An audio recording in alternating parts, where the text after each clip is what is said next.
간호사 국가고시 합격을 위한 대방열림만의 차별화된 최신 출제 경향 완벽 반영, 강의 경력 20년 이상 전문 베테랑 교수팀, 실제 출제 경향 위주의 단계별 맞춤 교재. 대방열림과 함께한다면 합격할 수 있습니다. 유사상호를 주의하세요. 대방열림. 안녕하세요. 네, 반갑습니다. 자, 대방열린 고시학원에서 간호사 국가고시 아동간호학 강의를 맡고 있는 오정아입니다. 그런데 여러분들이 아마 학원을 처음 등록하셨을 때 제가 과목이 좀 많다는 거는 느낌으로 짐작을 하셨을 거예요. 그래서 성인, 모성, 아동, 간호관리, 기본, 그래서 5과목씩이나 강의를 하고 있어서 여러분들이 아마 공부하는 시간에 저를 좀 굉장히 많이 보실 것 같습니다. 자, 여러분들이 아동간호학 그러면 그 목차를 한번 봐보실까요? 그래서 그 목차에서 보면 어느 부분에서 가장 출제 빈도가 높다고 생각이 드실까요? 거기 그 챕터에서만 찾는다면 많은 빈도수가 아동의 성장 발달 특성을 물어보는데 빈도수가 훨씬 다른 챕터보다 높은 경향을 볼 수 있죠. 그래서 그런 정도만 정리해도 좀 좋은 점수를 받을 수 있습니다. 그리고 나머지 그 각 단계의 나타날 수 있는 소화기계 질환, 호흡기계 질환, 뭐 이런 질환들 있죠. 질환들 같은 경우, 질환과 그다음에 간호중재 이런 데서는 각각 선호 문제씩 이렇게 나오기 때문에 가장 많은 출제 빈도는 성장 발달 부분이어서 그 부분에 시간을 많이 투여하면서 수업을 진행할 겁니다. 그다음에 제가 하고 있는 5과목 중에서 그래도 아동은 굉장히 쉽게 점수를 얻을 수 있는 과목이에요. 그래서 아동간호학은 꽈락 뭐 이런 거는 별로 없는, 그죠? 아주 기본적인 내용만 정확하게 확인하시고, 그 다음에 아무리 그해 연도마다 출제 경향이 바뀌고 어떤 패턴이 바뀌더라도 아동은 어떤 주요 개념들만 정리해도 충분히 점수를 받을 수 있는 과목이니까 큰 부담 갖지 않고 공부를 하셨으면 좋겠습니다. 자, 아동간호학은 3시간씩 6회, 그래서 총 18시간으로 진행을 할 예정이고요. 여러분들이 학원 그 문제집과 그 다음 핵심 요약집을 다 받으셨죠? 그렇죠? 그래서 보시면 각 챕터별로 박스 안에 들어있는 문제는 최근의 기출 문제들을 정리를 해드렸고요. 그 다음에 박스를 벗어난 그 다음 아랫부분에 있는 문제들은 중요 개념과 관련된 문제들을 여러분들한테 제시해 놓았습니다. 그러면 수업을 어떻게 진행을 할 거냐면 박스 문제부터 풀지는 않을 거예요. 기출문제부터 풀지는 않습니다. 왜? 박스 밑에 있는 문제부터 먼저 접근을 하면서 여러분들이 핵심 요약집을 같이 놓고 한번 봐보세요. 그러면 그 예상되는 문제의 중요 개념 문제에 대한 내용들을 서머라이즈들을 많이 해놨습니다. 그래서 여러분들이 공부하실 때 조금 쉽게 접근하실 수 있도록 기본 개념들을 먼저 공부한 다음에 거꾸로 기출 문제를 역으로 올라갑니다. 그러면 기출 문제가 왜 이렇게 쉽지? 그런 생각이 들 수 있을 거예요. 그래서 선생님 기출 문제 풀고 기본 개념을 풀면 안 됩니까? 뭐 그 방법도 괜찮지만 기본 개념을 다 정리하고 마스터한 다음에 기출 문제를 푸시는 게 훨씬 여러분들이 시험에서 자신감을 얻을 수 있고 기출이 이렇게 쉬웠나? 라는 여러분들이 생각이 드실 수 있습니다. 자, 여러분들 제가 수업시간 5과목 공통적으로 항상 강조하는 말이 있습니다. 자, 여러분들이 집에 저희 학원에서 드렸던 문제 요약집 말고 가지고 있는 다른 출판사 문제집들, 요약집들 되게 많죠. 한 10몇 권씩 되는 거. 아마 학교에서 뭐 선전하고 출판사에서 와서 해서 아마 한 질 이상씩은 다 갖고 계실 거라고 생각을 해요. 그런데 자, 지금 그 책들은 다 책꽂이에 다시 원자리로 복귀시켜 놓으세요. 자, 왜 그러냐면 여러분들이 공부를 하시는 패턴을 보게 되고 보면 지금은 상황은 좀 괜찮지만 시험이 다가올수록 여러분들이 어떤 패턴으로 공부를 하시냐면 기본 개념은 외우지 않고 막 문제만 풀어요. 문제만 열심히 풀어요. 근데 여러분들이 특성이 기본 개념을 외우지 않고 문제만 풀다 보면요. 실제 시험에서 단어 2글자만 바꿔도 틀려요, 답이. 무슨 말인지 아시겠죠? 그래서 여러분들이 지금 하실 거는 기본 개념을 익히고 하셔야 된다라는 것입니다. 예습이 중요할까요? 복습이 중요할까요? 지금 상황에서는 복습, 그렇죠? 그래서 지금 여러분들 책 보시면 요약집 보시면 왜 이렇게 두꺼워? 그쵸? 되게 무겁다. 뭐 그런 생각부터 먼저 하셨을 겁니다. 근데 시중에 나와 있는 책보다는 얇지 않나요? 그쵸? 16권, 가끔 8권에 대한 요약을 한 거기 때문에 여러분들이 저희만 믿고, 또 특히 제가 하는 과목은 저를 믿고 따라오시는데 그 요약에서 핵심 내용들을 가지고, 키포인트를 가지고 여러분들한테 진행을 할 거예요. 그거를 다 어떻게 외웁니까? 그쵸? 그런데 중요한 거는 수업 끝나고 집에 가서 그걸 다시 읽고 또 읽고, 그쵸? 그래서 내 거를 만드는 게 가장 중요할 거라고 생각을 합니다. 그래서 수업 시간에는 자, 주요 개념을 익히면서, 그쵸? 중요한 키포, 그 질환이라든가 개념에서 꼭 강조하는 것, 꼭 외워야 되는 게 뭐냐? 이것부터 먼저 정리를 하시고, 기본 개념을 확립한다. 이것부터 생각을 하세요. 그쵸? 문제를 맞추는 게 중요한 게 아니라는 거. 그쵸? 그러고 나서 문제를 풀어보다 보면 어느 순간에 답이 눈에 보이기 시작할 겁니다. 그래서 그런 부분을 여러분들이 조금 더 집중해서 보시면 될 것 같고요. 자, 질문이 있으신 분들은, 여기 실강을 듣고 계시는 분들은 쉬는 시간에 저한테 물어보셔도 되죠. 그 다음에 인강을 참여하고 계시는 분들은 여기 카페 적어놨습니다. 네이버 카페 있으니까 카페에 질문을 올려주시면 빠른 댓글을 올려드리도록 노력을 하겠습니다. 그런데 그 빠른 댓글이 바로 이건 아니겠죠. 그래서 너무 늦지는 않게 올려드릴 거니까 거기에 질문을 올려주시고 되고요. 뭐 네이버 카페 이용하셔도 되고요. 그다음 인강을 통한 들으시는 분은 학원에 그 과목에 국가고시 방에 그 질문방이 따로 있거든요. 그쪽으로 올려주셔도 저희가 댓글을 올려드리도록 하겠습니다. 자, 여러분들이 지금 하고자 하는 목적 무엇이죠? 여기 이 자리에 앉아 있는 목적. 국가고시 합격이죠. 그래서 그런 큰 목표를 달성하기 위해서 여러분들이 초심 잊지 않고 하셨으면 좋겠고요. 그 다음에 중요한 건 저를 믿으세요. 일단 선생님이 말하는데 갖고 있는 문제집 다 꽂아놔도 될까? 불안하다. 또 문제 풀어야 되겠다. 그러지 마시고 일단은 저를 믿고 같이 시작하고 호흡을 함께 하는 게 중요할 거라고 생각을 해봅니다. 준비되셨죠? 네, 좋습니다. 자, 그러면 오늘은 아동간호학이죠. 그래서 아동간호학 문제를 풀어보도록 하겠습니다. 자, 챕터 1. 챕터 1에서 아동간호학의 개념을 먼저 볼 건데요. 자, 여러분 핵심 요약집을 같이 놓고 보세요. 자, 문제를 풀 때요. 막상 문제만 먼저 풀잖아요. 그쵸? 그러면 다시 그 개념을 다시 설명을 해야 되거든요. 그러니까 문제 풀기 전에 요약집을 먼저 보고 그거에 대한 중요 개념을 찾고 역으로 문제를 풀어갈 거예요. 그럼 문제가 쉽게 보일 겁니다. 또 하나, 제가 하는 과목의 특성 중에 하나가 바로 단답형은 많이 없습니다. 여러분들 답을 찾기는 쉬울 수 있어요. 근데 중요한 건 뭘까요? 틀린 게 왜 틀리냐 그거를 파악하셔야 돼요. 그 틀린 문장 답까지 하나가 바로 문제로 출제될 수 있기 때문에 틀린 거를 곧바로 기억을 하시고 그거를 외우시면 한 문제를 풀면서 어때요? 5문제 정도를 문제 푸는 결과 이익을 볼 수 있거든요. 그래서 그런 형태로 하셨으면 좋겠습니다.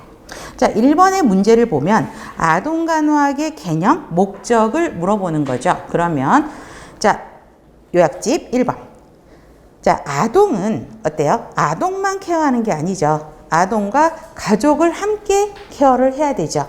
여러분들이 소아청소년과 가면 나는 아이들 이뻐하니까 소아청소년과 가서 일해야지. 자, 그거 생각하면 굉장히 큰 오산입니다. 아동은 예쁜 걸로 끝나는 게 아니죠. 아픈 아이들이에요. 그 다음에 그 아픈 아이들의 엄마가 돌봄자로 와 있죠. 엄마까지도 같이 케어를 해야 되는 거거든요. 그래서 이 역시도 아동과 가족의 건강을 유지한다라는 거고, 그다음에 출생에서부터 청소년까지 가정에서 발생하는 문제를 다루게 되죠. 그다음에 최대한 발달 가능성을 전제로 해야 되는 거죠. 목적을 보면 발달을 위한 지지, 건강 능력의 극대화, 그 다음에 아동과 가족의 가족 중심. 그래서 제가 가족 중심 동그라미 하세요. 그러면 그게 가장 핵심 키워드라고 생각을 하시면 되고요. 수업 시간에 좀 잔소리 같지만 제가 머스트입니다라는 말을 굉장히 많이 할 거예요. 그러면 머스트라는 거는 어떤 의미일까요, 여러분? 머스트는 반드시 외워야 된다는 거야. 꼭 그만큼 출제 빈도가 굉장히 높은 개념이라는 거죠. 그래서 그거는 이유 불문하고 무조건 외운다라고 보시고, 그 다음에 머스트가 아닌 문장에서는 지금처럼 키워드로 여러분들한테 이야기를 할 겁니다. 그래서 가족 중심의 간호해야 되고요. 그 다음에 신체적 케어만 하는 것도 아니죠. 정신적 케어를 같이 하는 비외상성 간호 동그라미 하세요. 이거를 제공하는 게 아동 간호학의 정의 목적입니다. 그러면 자, 문제로 갑니다. 1번. 1번을 여러분들 이게 O일까요? X일까요? O, X. X. 그럼 어디가 X일까요? 어디가 틀린 걸까? 아동 중심의 간호를 제공한다니까 틀린 거죠. 올바르게 고친다면 아동과 그 가족이 포함된 가족 중심의 간호다. 이렇게 바꿔야 되겠죠? 자, 2번. 아동 간호의 주요 개념이 성장이다. OX. X. 그러면 성장이 아닌 뭐가 답이야? 성장이 틀렸어. 그러면 성숙으로 가야 되겠죠. 그래서 성장이다 틀렸어요. 성숙으로 가야 되고 3번. 3번도 X예요. 어디가 틀린 걸까요? 가장 우선 신체적인 장애만 예방하는 중재가 가장 우선은 아닌 거죠. 아동도 플러스 가족, 아까 가족 중심의 접근법이라고 그랬죠. 아동과 가족. 그 사람들의 신체적인 장애 예방, 신체적인 스트레스 경감이 아니고 신체적인 것도 플러스 정서적인, 정신적인 스트레스도 경감하는 비외상성 간호가 일단 먼저 이루어져야 되겠죠. 그 다음에 4번. 아동의 건강 및 발달상 최대한의 가능성을 성취하도록 한다. 이거는 O예요, X예요? O. 그렇죠? 그래서 제가 계속 O예요, X예요를 반복 안 할 거예요. 시간상의 문제 때문에. 그럼 이 문장은 어때요? 그럼 바로 O, X 이렇게 좀 해주세요. 자, 그럼 이게 답이 맞는 거죠. 그래서 정답이고요. 자, 5번. 그럼 4번이 답이면 5번이 틀린 거겠죠? 어디가 틀렸을까요? 자, 미성숙한 대상자를 간호한다는 특수성을 갖고 있는 건 맞아요. 그런데 상담자의 역할이 아닌 것 같죠? 그럼 상담자의 역할이 아니다 그러면 무슨 역할로 바꿔? 우리가 간호사의 역할 보면 상담자, 교육자 뭐 이렇게 나오잖아요. 뭐 옹호자, 그렇죠? 그러면 어떤 역할? 이 셋 중에 옹호자의 역할을 하게 됩니다. 그래서 옹호자의 역할로 바꾸시고요. 그 다음에 이 옹호자의 역할이 과목별에서 간호사의 역할을 물어보는데 제법 문장에서 많이 나오거든요. 옹호자의 역할이라는 게 뭘까요?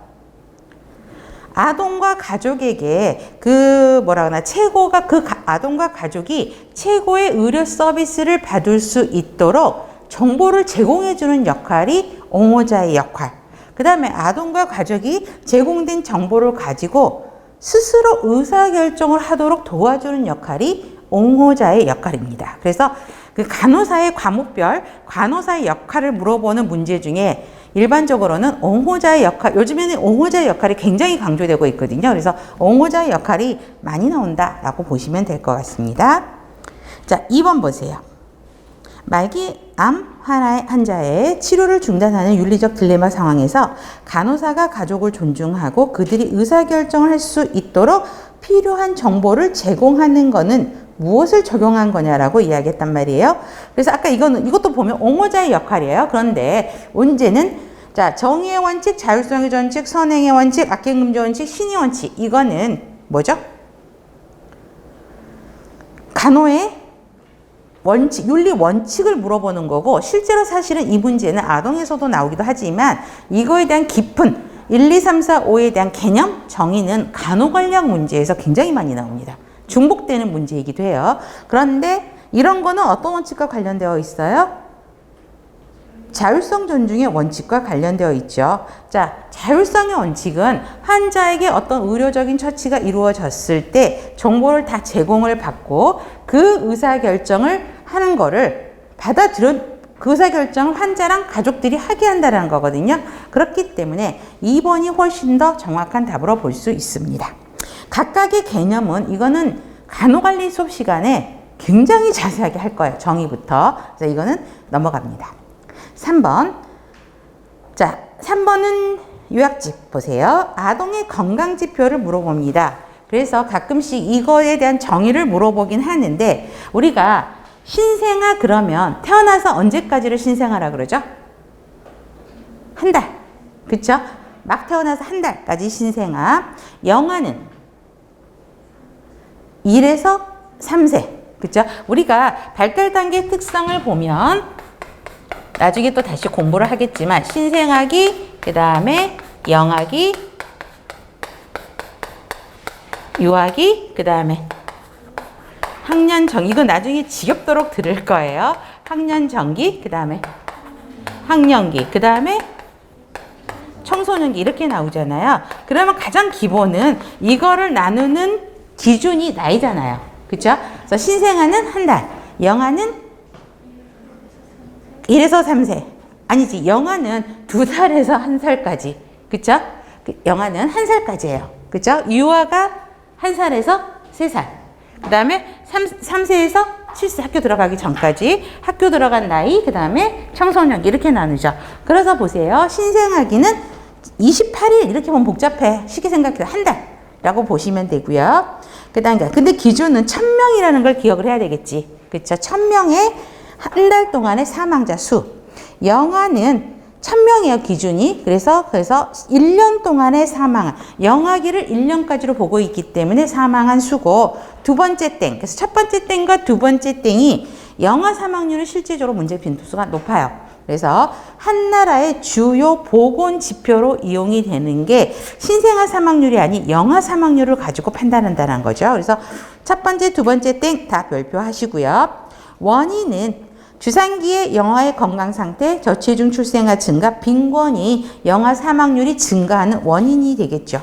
감소하는 거는 산정 관리를 잘 받으면 사망률 줄어들겠죠. 이거는 뭐 이해를 동반하시면 되고, 또 양육 환경이 개선돼야 되겠죠. 너무나 경제적으로 빈곤하고 열악한 환경보다는 양육 환경이 개선되고 의료 보급이 지원이 좋으면 당연히 영아 사망률은 감소되겠죠. 그래서 원인과 감소는 그냥 이해를 동반하시면서 잊고 넘어가시면 돼요. 그렇지만 앞에 두 개 땡은 꼭 기억을 하셔야 됩니다. 자, 그러면 3번 문제 볼게요. 틀린 거를 고르라 그랬어요. 그러면 어디가 틀렸을까요, 여러분? 양육 환경 개선되면 감소하죠. 주산기 관리 철저하게 잘하면 사망률 줄어들죠. 한 나라의 주요 보건 지표로 사용하는 게 무엇입니까? 이게 실제 기출이었거든요. 옛날 아주 오래전에. 그럼 영아 사망률이에요. 맞는 문장이고. 영아 사망률은 살아서 출생한 1000명, 10,000명이 아니죠.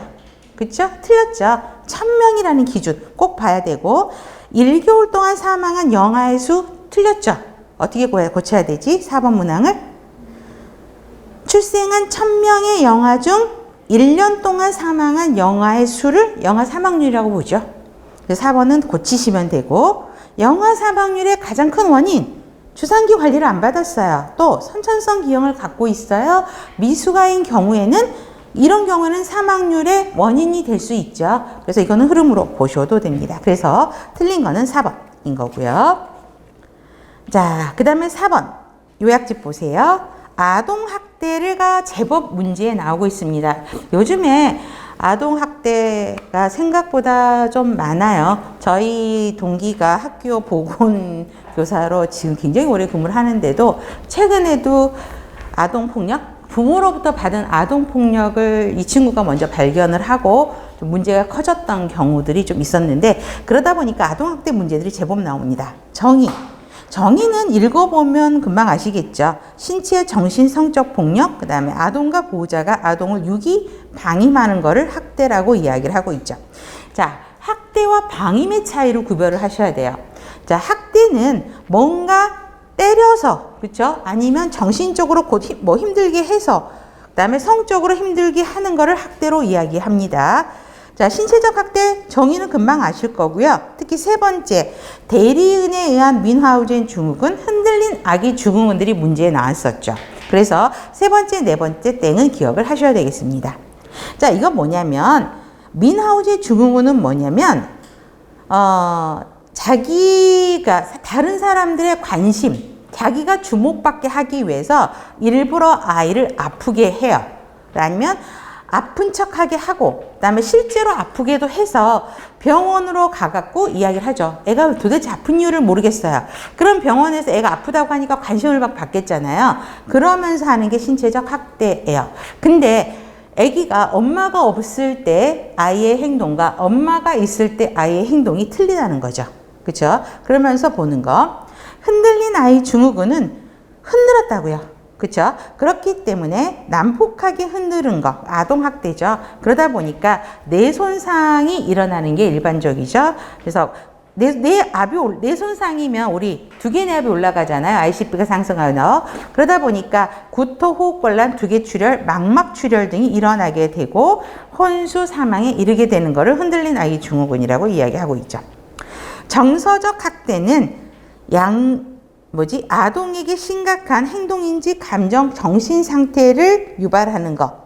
거절, 고립, 무시, 언어적인 비난, 지나친 압박. 너 때문에 내가 힘들어 죽겠어. 꼴 보기 싫어. 나가라. 뭐 이런 것들이 정신적인 학대. 성적 학대는 성기에 대한 성적인 문제로 아동에게 시행을 하는 거죠. 그래서 보시면 될 것 같고, 성적 학대를 받은 아동들은 그거를 그대로 행동을 집에서 하게 되죠. 그렇죠? 그렇기 때문에 자유행동, 위축, 특이한 성적 행동들을 보이는 게 학대입니다. 자, 가장 많은 학대의 형태로도 방임이 있는데, 방임은 무언가를 안 하는 거야. 소홀히 하는 거. 그래서 자, 양육자가 기본적으로 해야 되는 거를 안 하는 거죠. 태만히 한다는 건 게을리 한다는 거고요. 그래서 보시면 자, 지저분하고 위생 상태가 불량하고 계절에 맞지 않는 옷을 입고 있는 애들이 대부분 방임 아동들의 특성입니다. 그래서 여러분들 아마 뉴스에서도 많이 보셨을 거예요. 겨울에 어떤 애가 슈퍼 집 앞에 있는 슈퍼로 나왔는데 반팔 반바지 입고 있고 신발도 이렇게 신지 않고 겨울에 그 슈퍼에 쪼그리고 앉아서 거기서 음식 먹고 있는 거, 이런 거는 방임에 속하는 거죠. 자, 신체적 방임. 자, 의식주 보호 의료 서비스 교육 요소를 안 하는 게 신체적 방임. 정서적은 아이의 욕구를 다 무시하는 거. 그 다음에 교육적 방임은 학교 안 보내는 거 있죠. 그래서 여러분들 요즘에 그런 것도 있죠. 학교 입학할 시기가 됐는데 애가 학교 출석을 입학을 안 해요. 그렇죠? 그러다고 이제 그러니까 입학을 안 하면 누군가가 집을 방문하게 되잖아요. 그러면 애들이 그런 모습을 하고 있거나 엄마가 별로 관심도 없고 안 보낼 거예요. 뭐 이렇게 이야기를 하는 거죠.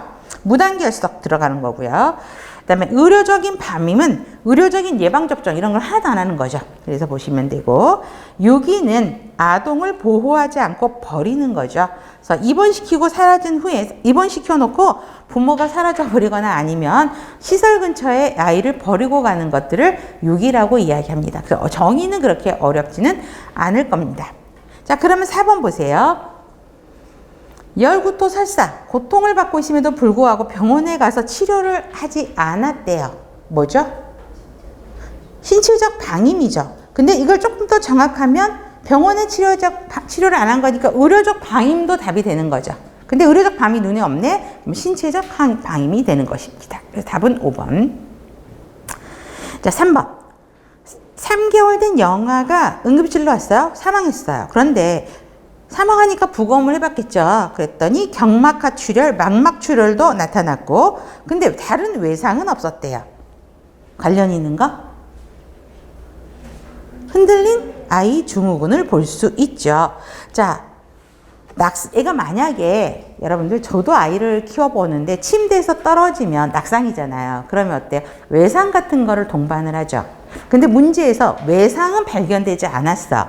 그러니까 떨어진 거는 아니야. 어디서? 그쵸? 침대 같은 데 떨어진 거는 아니고. 그 다음에,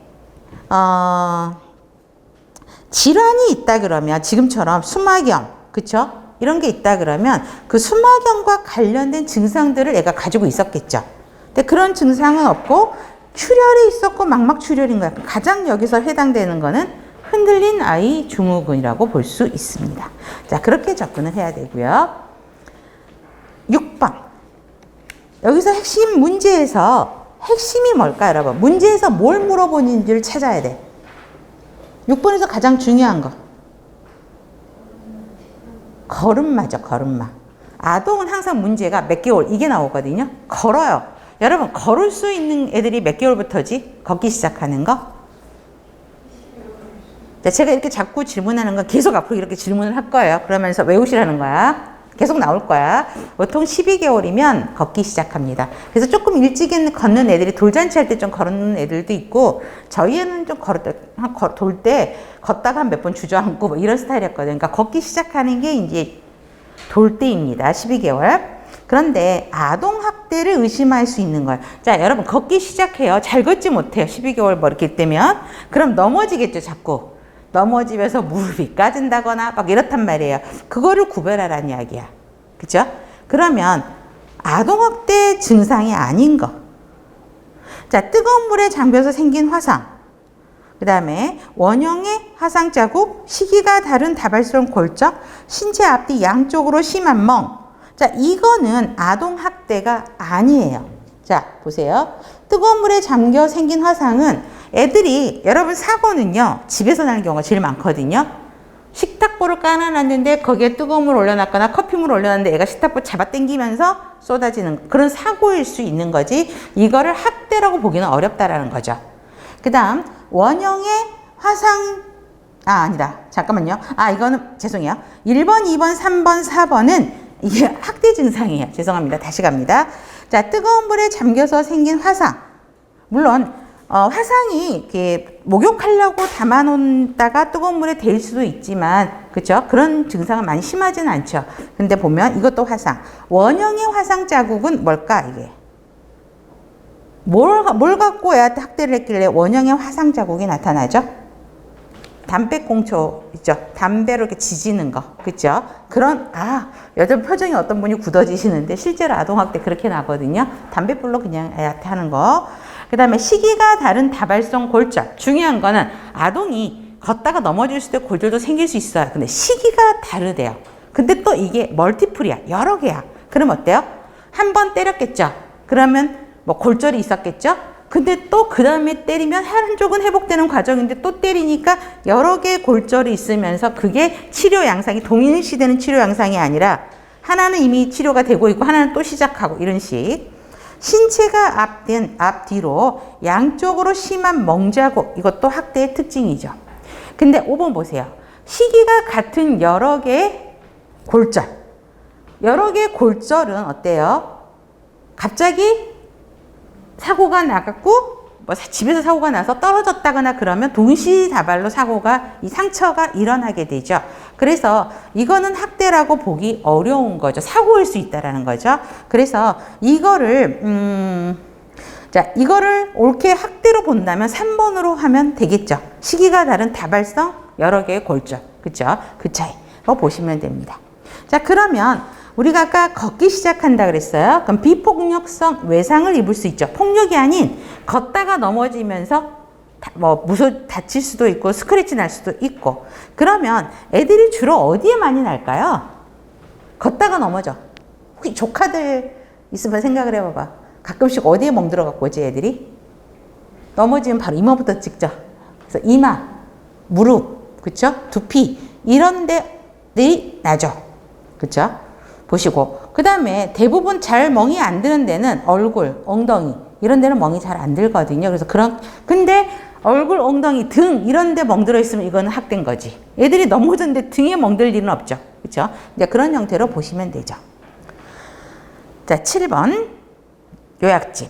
사회와 가정에서 부모 역할 행위. 자, 규칙을 주셔야 되겠죠. 애들은 전부 에너자이저예요. 그래서 어디로 튈지를 모르기 때문에 행동 통제를 위한 규칙을 만들어 놔야 되고요.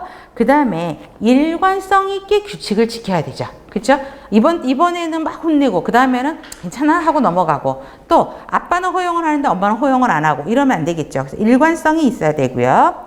수용 가능한 행동을 격려하기 위해서 쓰는 게 강화죠. 잘한 거는 더 칭찬해서 그 행동을 잘 계속 유지하도록 하는 거. 그다음에 관찰에 의한 학습. 부모로부터 대부분 아동들이 학습을 하기 때문에 역할 모델을 부모들이 이루어줘야 되고요. 바람직하지 않는 행위를 감소시키는 방법으로 훈육을 하게 되는 과정을 거치게 됩니다. 그럼 7번은 쉽죠. 그게 중요한 요소가 아닌 걸 찾으래요. 부모의 권위가 틀린 답이 되겠죠. 4번입니다. 자, 8번. 우리가 보통 요즘에 육아 프로그램들이 TV에서 많이 있죠. 그래서 타임아웃 이야기들을 많이 하게 됩니다. 자, 타임아웃은 자, 1번. 격리하는 동안 불안을 감소하기 위해서 부모가 아동 옆에 함께 있어준다. OX. X. 왜? 고쳐보세요. 함께 하는 게 아니죠. 보통 어때요? 아동을 그 상황에서 격리시키죠. 격리시켜서 주로 어디다 세워놓죠? 거실 구석에 가서 벽 보고 서 있으라 그러든가 아니면 화장실 가서 벽 보라든가 아동의 방에 가서 벽 보라고 그러죠. 그러면 애들이 그 벽을 보는 게 재밌을까요? 지겹죠. 지루해요. 그렇기 때문에 그걸 지루하면서 네가 한번 너의 행동에 대해 생각해 보라 라고 하면서 그렇죠? 자기의 잘못된 행동을 생각해 보라고 하는 시간이 타임아웃이거든요. 그래서 부모가 같이 있을 필요는 없어요. 틀리고요. 2번은 당연히 틀렸죠. 신체적인 체벌 절대 하시면 안 되고 3번은 틀렸어요. 그럼 어디가 틀린 건가? 어디가 틀린 걸까? 구체적으로 설명해 주지는 않아요. 여기서 틀린 거야. 그럼 어떻게 해야 될까? 타임아웃. 자, 아동에게 너가 잘못한 것을 생각해 보고 벽을 보고 서 있어 라고 하면서 여기 서 있는 동안 생각해 봐 라고 하는 거지 부모가 일일이 너가 형한테 이렇게 했으니까 네가 이렇게 벌을 받고 이렇게 서 있는 거야 할 필요 없다고요. 아시겠죠? 구체적이면 안 되고 격리된 곳에 아동을 둠으로써 잘못된 행성을 반성하게 하는 방법이 타임아웃이죠. 4번이 맞고요. 격리 시간은 5에서 10분 정도를 한다. 틀린 거겠죠? 격리 시간은 어떻게 하면 좋을까? 애들 나이에 따라 틀리겠죠. 1살짜리, 2살짜리, 3살짜리, 4살짜리. 그러면 어떻게 시간 세팅을 하면 좋을까요? 타임아웃이니까. 1세당 1분 정도. 그러면 2살이면 여러분 2살짜리를 10분 세워놓어 보세요. 온갖 비비 틀고 자요. 말 안 들어요. 그러니까 1세는 1분, 2세는 2분, 3세는 3분. 이런 형태로 1세당 1분의 형태로 타임아웃 시간을 설정해 놓는 게 효과적이라는 것입니다. 자, 그래서 보시면 되죠. 그래서 5에서 10분, 아이 연령 구별 없이 5에서 10분은 아니라고 1세당 1분으로 가야 된다는 거죠. 좋습니다. 다음에 235페이지의 아동의 성장 발달이 6문제가 기출문항이죠. 사실 실제 문제가 우리 국가고시 문제가 오픈된 지 몇 년 안 됐죠. 오픈된 문제들만 정리를 해놨어요. 자, 이거는 나중에 풀 거고요. 236페이지 1번부터 봅니다. 아동의 성장 발달입니다. 그러면 요약집에서 성장 발달의 원리 있죠. 이 부분은 머스트입니다. 머스트는 굉장히 꼼꼼하게 다 공부를 하셔야 되죠. 자, 복잡하고 근데 이게 단독적으로 발달되는 게 아니라 서로 상호 관련성, 복합성을 가지고 있죠. 또 아동은 물론 유전적인 것도 중요하지만 커 나가는 환경적 요인도 굉장히 중요하죠. 그래서 함께 보셔야 되겠고요. 그다음에 또 가장 많이 나오는 게 방향성 별표 하세요. 방향이 있다라는 거죠. 자, 얘는 지금 여러분 영아기 때가 가장 발달이 크거든요. 누워있다가 갑자기 뒤집기 하고 어느 날 갑자기 기어다니고 안고 걸어가잖아요. 그래서 애가 생후 몇 개월이다 그러면 예측이 가능하죠. 언제쯤 이가 나겠구나, 얘가 언제쯤 걸어다니겠구나, 언제부터 숟가락질을 하겠구나, 그런 예측이 가능하고요. 두 번째, 세 번째, 네 번째는 머스트입니다. 어디서부터 발달해요? 발부터 발달하는 거 아니죠. 머리부터죠. 두부에서 머리에서부터 끝으로. 그 다음에 여러분 저 보세요. 손가락부터 움직여요? 이거부터 움직여요? 팔부터 움직이죠? 그래서 중심에서부터 말초 운동이 된다는 거. 처음부터 손가락 미세 운동을 하는 건 아니잖아요. 그쵸? 그 다음에 전체적인 거에서부터 구체적인 거, 단순한 거에서부터 복잡한 과정을 거친다. 이 방향성은 꼭 기억을 하셔야 됩니다. 그 다음에 순차적이다, 연속적이다. 자, 발달이라고 하는 거는 연속적으로 이루어지는 거죠. 아까처럼 누워있다가 뒤집다가 기어다니다가 앉는다, 걷는다 이런 거기 때문에 예측이 가능하다라는 거 보시면 되겠고, 근데 애들마다 다 동일하지 않죠. 개인차가 있죠. 어떤 애는 좀 빨리 크고 어떤 애는 좀 빨리 좀 적게 크고, 그렇죠? 그래서 엄마들이 여러분들이 나중에 결혼해서 아이들을 이제 비교하게 되거든요. 동네 또래 애들하고. 그러면 우리 애가 조금만 늦어도 얘가 뭐가 이상하나? 쟤는 왜 이렇게 빠르지? 그러면서 막 질투하게 되고 이러긴데, 애들마다 개인차가 있다라는 거 꼭 기억을 하셔야 되겠고, 그런데 신경계는 어느 단계에서 가장 빨라요? 영아기, 동그라미. 그다음에 림프 조직도 굉장히 시험 문제 많이 나옵니다. 자, 6살이 되면 성인이에요. 성인 수준의 림프예요. 그럼 6살이 아까 성인이라 그랬죠. 그쵸? 그 다음에 이거 곱하기 2 해보세요. 그러면 12살이 되죠. 그러면 12살에는 어떻게 된다고 돼 있어요? 2배로 된다는 거죠. 그래서 자, 곱하기 2가 되는 거야. 2배가 더 커지는 거죠. 그 다음에 18살, 6 곱하기 3 하면 18살이 되지? 그쵸? 6, 3, 18이니까. 근데 이때는 다시 크기가 감소한다라는 특성을 갖고 있죠. 그렇기 때문에 나중에 지금은 10에서 12세가 성인의 2배다라고 되어 있는데, 나중에 18살 되면 다시 성인 사이즈로 돌아오게 되는 특성을 갖고 있습니다. 요것 하나 써놓으시고요. 이건 나중에 림프 조직의 발달에서 계속 반복될 겁니다. 기억해 놓으셔야 돼요. 그 다음에 결정적 시기가 있다라는 거죠. 발달하는 그 특정 시기가 있다고요. 그렇기 때문에 그때는 필요한 자극을 줘야지 애들이 발달을 더 잘할 수 있다라는 거 보시면 되겠고, 발달 속도가 다 일정하지는 않죠. 자, 두 번째 땡, 머스트. 자, 신체적으로 성장이 가장 빠른 시기? 태아기는 사실은 거의 문제는 안 나와요. 태아기는 어때요? 수정이 되면서 아이의 모습을, 태아의 모습을 갖출 때까지 10개월이라는 시간이 걸리고, 근데 태아기는 많이 나오지는 않고, 가장 많이 나오는 게 제1급성장기가 영아기. 누워있던 애가 걸어다니죠, 갑자기. 그 다음에 청소년기가 제2급성장기로 이야기를 합니다. 그래서 1성장기가 영아기, 2성장기가 청소년기로 보시면 됩니다. 뭐 신체적 청소년기에는, 자, 여기서 또 중요한 게 뭘까? 10에서 14세, 12세, 16세 이게 중요한 게 아니라 청소년기니까 당연히 이때 발달을 많이 된다는 걸 아실 거겠죠, 사춘기. 중요한 거 또 하나. 여자아이가 더 빨리 성장해요? 남자아이들이 더 빨리 성장해요? 이런 시기. 여자아이들이 더 빠르죠. 그 다음에 서로 관련성이 있다라는 것이죠. 다음에 성장과 발달의 개념을 물어보는 문제도 제법 있었어요. 성장은 양적인 체크를, 변화를 말을 하게 됩니다. 양적인 거기 때문에 측정하기 쉽죠. 그렇죠? 그래서 대표적인 성장의 기준이 키, 몸무게로 하게 되죠. 그렇지만 발달은 기술, 능력의 증가를 의미하게 됩니다. 그래서 질적인 변화죠. 그렇기 때문에 언어 습득, 그래서 여러분들이 아동의 성장 발달을 보면 언어 습득 과정이 어떻게 되냐 뭐 이렇게 나오잖아요. 그렇기 때문에 얘들을 조금 기억해 주면 돼요. 그래서 키, 몸무게는 성장이고 언어 습득 같은 경우는 발달에 속한다. 이거를 기억하시면 돼요. 자, 그러면 1번 문제를 봐볼까요? 자, 신체적인 부분의 크기 증가는 뭐예요?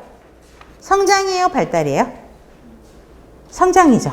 그쵸? 그러니까 이 1번 문항은 성장 발달을 물어보는 건데, 자, 신체 부분의 크기나 부피 증가는 성장이에요. 기술 증가는 발달에 해당하는 내용이죠. 그래서 틀린 문항입니다. 자, 중심에서 말초로 간다? 맞는 거죠?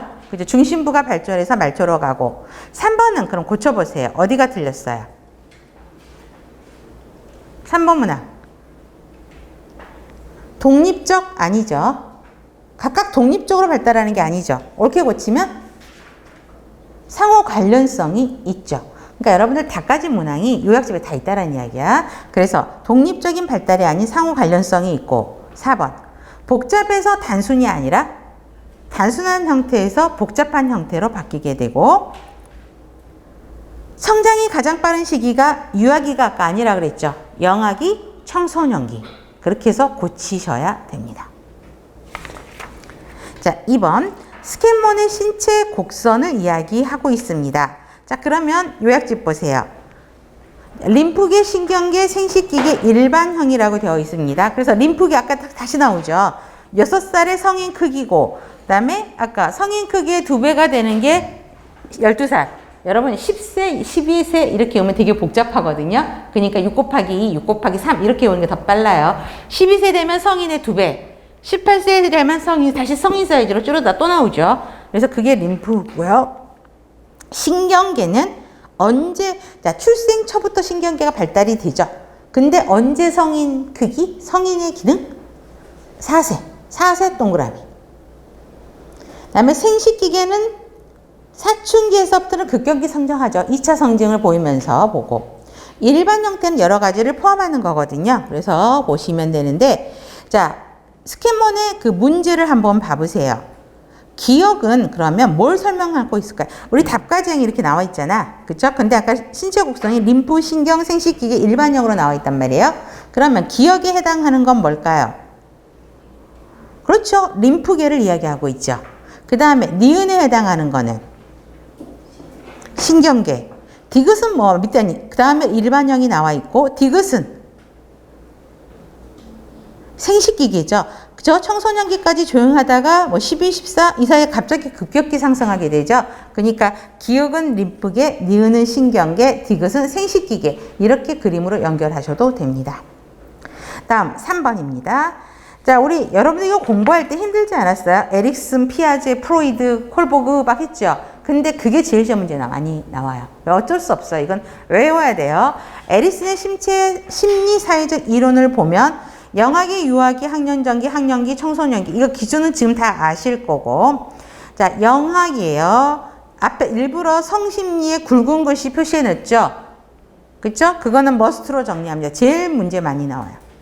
자, 영아기는 신뢰감 대 불신감 꼭 기억을 하셔야 되고, 자, 이때는 신뢰감이 발달되는 상태인데 누구에 대한 신뢰감? 자기를 키워주는 사람에 대한 신뢰감이죠. 그래서 일관성 있고 사랑이 담긴 어머님의 돌봄이 신뢰감을 발달하게 되죠. 그죠? 그 다음에 프로이드의 심리성적 발달 단계가 이거랑 같이 비교를 하게 되는 문제들이 많아요. 그래서 4번 문항에 보면 그 프로이드 유인물에 보시면 프로이드의 심리성적 발달 단계 있죠. 그거를 에릭슨하고 비교해서 같이 연결시키는 문제들이 나오게 됩니다. 자, 그럼 프로이드 구강기, 어차피 나중에 설명을 드릴 거니까, 자, 구강기에 해당한다라고 보시면 되죠. 그 다음에 유아기는 자율감, 수치감이에요. 왜 자율감일까? 유아기가 1살부터야. 근데 왜 유아기 때 자율감이 커질까? 여러분, 어머님들이 뭐라 그래서 언니들 애 낳았을 때 보면 뱃속에 있을 때가 제일 좋았다.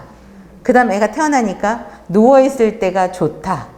걸어다니기 시작하면 얘네들이 어디로 갈 줄 몰라서 요즘에는 그 키우는 프로그램 중에 팔을 이렇게 뭐죠? 애견 묶는 그 줄처럼 애 손목에다 이렇게 묶어 당겨서 엄마들이 어디로 튈 줄 모르니까 잡아 당기잖아요. 똑같이. 그렇기 때문에 이때 얘네들이 걸어 다니면서 환경에 대한 사물에 대한 호기심이 이제 올라가기 시작합니다.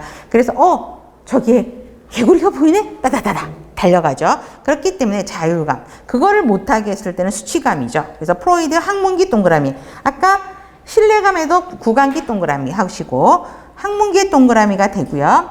걸어다니기 시작하니까 이런 호기심 때문에 자율감이 발달하게 되고, 자, 그 다음에 세 번째 학년 전기예요. 학교 다니기 전이야. 이때는 솔선감, 죄책감이에요. 프로이드 남근기고요. 이때는 뭐든지 할 수 있어. 내가 걸어다니면서, 자, 여러분 보세요. 걸어다녀. 그러다가 어느 순간에 계단을 보고 혼자 올라갔다가 혼자 내려오고 자전거도 타고 막 이런단 말이에요. 그렇기 때문에 나는 할 수 있어. 내가 할게요. 이게 굉장히 강한 시기가 이 시기예요. 그래서 솔선감 대 죄책감. 활발하고 적극적인 행동, 진취적인 정신, 강한 구성력이 솔선감을 촉진한다고 그랬죠. 그 다음에 남근기 동그라미. 학교 가야 되면 여러분 갑자기 늦잠 못 자죠. 학교 시간에 맞춰서 일찍 일어나야 되죠. 부지런해야 학교 갈 수 있어요. 그래서 근면감 대 열등감. 잠복기에 해당하고, 그 다음에 인정받기를 원하고, 그 다음에 청소년기에는 우리 청소년기 무섭죠? 요즘에 제일 무서운 게 중2라 그러죠. 중2병. 그죠? 정체감 대 역할 활동, 생식기에 해당하고 빠른 2차 성증을 보이기 때문에 신체적 변화를 특징으로 하고 그런 변화에 애들이 당황을 하게 되고 또한 정신적으로도 부모로부터 독립하고자 하는 생각들이 많이 이루어지는 거죠. 그래서 정체감, 역할 혼돈입니다. 요거는 꼭 기억을 하셔야 됩니다. 그러면 3번 문항 같은 경우는요. 굉장히 쉬워요. 문제 자체가. 자, 옳게 연결된 거. 1번이죠. 학령기, 근면감. 그쵸? 그럼 영아기는 신뢰감, 불신감. 유아기는 자율감, 수치감. 학년전기는 솔선감, 죄책감. 청소년기가 정체감, 역할 혼돈이죠. 이건 굉장히 쉬운, 이런 거를 놓치면 안 된다는 거지. 굉장히 단순하게 나온 거예요. 42번 보세요. 좀 더 어려워졌죠. 프로이드, 에릭슨, 피아제 순서로 정리하래요. 자, 그러면 자, 프로이드 다시 볼게요. 요약집. 자, 1살까지, 영아기죠. 1살까지면. 영아기 아까 프로이드 구강기라 그랬어요. 자, 프로이드는 심리성적인 발달을 이야기했는데 거기에서 리비도라는 걸 강조하죠. 욕구 충족, 만족, 쾌락. 그쵸? 그럼 영아기 때 아동들이 쾌락을 얻는 게 뭘까? 어디서 행복의 즐거움을 찾지? 손가락 빠는 거. 우연히 손가락을 빨았는데 너무 기분이 좋고 행복한 거야. 그렇기 때문에 이게 구강기라고 이야기를 합니다. 그래서 빨고 물고 씹고 소리내는 것 같은 구강활동 동그라미 입으로 하는 게 가장 행복하다는 거죠. 그래서 애들 보면 뭐예요? 항상 뭐든지 보면 입으로 집어넣고 손가락 넣고 쪼쪼쪼쪼 빨고 있죠. 그게 애들이 행복한 거예요. 그래서 구강기. 그때는 구강기. 그러니까 영아기 때 특성이죠. 그때. 자, 1에서 3세야. 여러분 아까 걸어다니는 게 언제라고? 12개월이라고 했죠.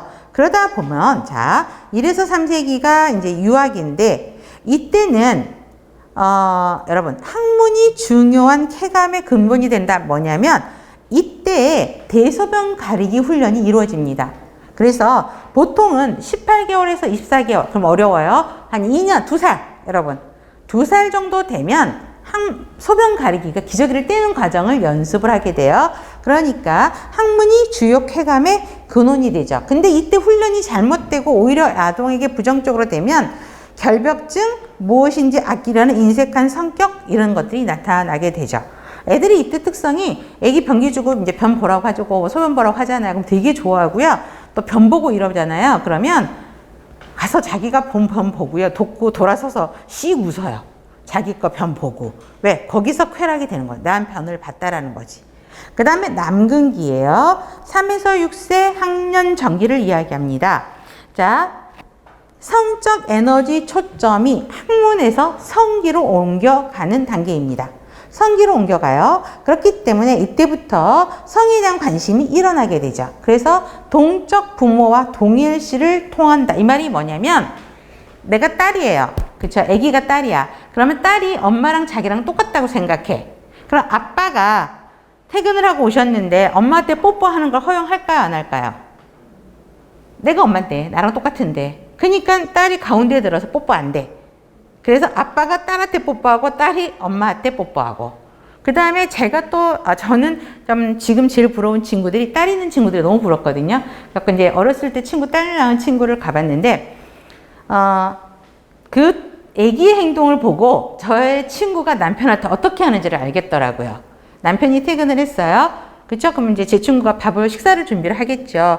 근데 아빠가 갑자기 소파에 앉아요. 보통 양말 벗고 이제 씻고 이렇잖아요. 근데 앉아요. 그래서 누구씨 왜? 뭐 제가 이렇게 친한 사람이니까 그랬더니 아기가 와서 아빠 양말을 벗겨주는 거예요. 그때 굉장히 제가 그때는 미스였으니까 충격을 받은 거죠. 아, 내 친구가 이렇게 하는구나. 그리고 이제 아빠가 양말을 벗고 화장실로 가서 씻어요. 그 아기가 수건 들고 서 있어요, 여러분. 그쵸? 그러니까 아기가 엄마 했던 걸 보고 그대로 따라하는 거, 동일시. 이때가 남근기입니다. 그래서 동성 부모와 동일시를 통해서 자기의 역할이 무언지 습득하는 거죠. 그래서 제가 제 친구 등을 스미싱을 했어요. 너가 저렇게 했지, 집에서. 그쵸? 딸이 본 게 그거거든. 야, 그건 좀 요즘 시대에 좀 심했다. 내가 그렇게 하는데 씩 웃더라고요. 그래서 성에 대한 정체감을 형성하는 단계이죠. 그래서 자, 남아는 웨디푸스 컴플렉스 동그라미. 그 다음에 거세 불안을 갖고 있고요. 그다음에 여아는 일렉트라 컴플렉스가 나타나게 됩니다. 그래서 이성 부모에 대한 소유욕이 커지는 단계를 이야기합니다. 요거는 기억하세요. 남아 웨디블 컴플렉스, 여아는 일렉트라 컴플렉스. 그다음에 잠복기입니다. 자, 6살이고 이때는 학령기죠. 그쵸? 부지런해야 된단 말이에요. 그래 이때도 성에 대한 그게 커지면 안 되겠죠. 그래서 학교를 다닐래니까 성에 대한 게 조금 무관심해지면서 잠복을 한다는 거. 성에 대한 게 좀 무관심, 숨어 들어간다는 거죠. 그래서 성적 욕구가 억압돼서 성적 충동이 잠재되는 거죠. 조금 사라지는 시기예요. 대신 학교 들어가면 어떻게 해야 돼요, 여러분? 또래 친구를 만들어야 되지. 그렇죠? 그렇기 때문에 친한 친구와의 또래 집단, 동그라미, 또래 집단을 형성하는 게 가장 큰 거입니다. 그래서 성에 대한 게 줄어들어요. 잠복기. 그다음에 생식기는 2차 성징이 보이는 청소년기를 이야기하고 있죠. 그래서 보시면 됩니다. 그러면 그 다음에 보시면 또 연령에 대해서 프로이드, 에릭슨, 피아제를 굉장히 여러분들이 어려워하긴 해요. 그런데 자, 표로 여러분들이 공부하기 쉽게 세 학자들을 나눠놨죠, 표로. 그쵸? 그래서 이 표는 완벽하게 정리한다. must. 이거를 물어보는 게 이제 지금 봤던 4번 문항입니다. 자, 그러면 자 맞게 설명한 게 뭐죠? 2번이죠. 학문기. 그 다음에 에릭슨 프로이드로 가니까 자율감, 전조잡기 이렇게 되는 거거든요. 나머지는 여러분들이 이제 다 맞춰서 피아제를 설명하면 다 연결이 되는 거기 때문에 이건 여러분들이 답까지 틀린 건 여러분들이 한번 고쳐보세요. 답은 2번입니다. 네, 그러면 잠깐 쉬었다가 진행을 하도록 하겠습니다.